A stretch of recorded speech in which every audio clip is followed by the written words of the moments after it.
Welcome to Burlap Teachers. Enjoy the video. You begin by preparing essential items: Wi-Fi, a valid email, and a strong password. This saves time and prevents interruptions. In Settings, tap Sign into your iPhone and select Create Apple ID. Do that now. Enter your full name and correct birth date so Apple can apply age rules, then type an email address or choose to create a new at iCloud. COM address. Pick a password that's unique and meets the strength hints, because security keeps your purchases and backups safe.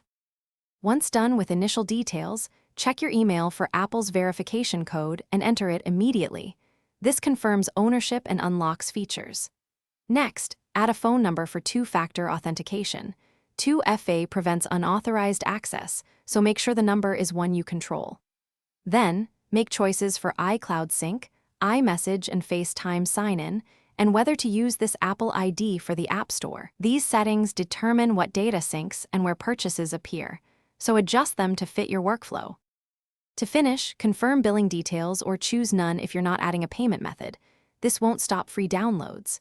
Make sure iCloud Backup and Find My iPhone are enabled so your device is protected and data syncs automatically. Test the account by downloading a free app or starting a backup. This validates the setup.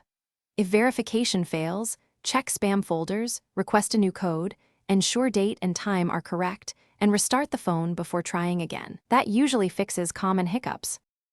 Thanks for watching. Consider subscribing if this video helped you.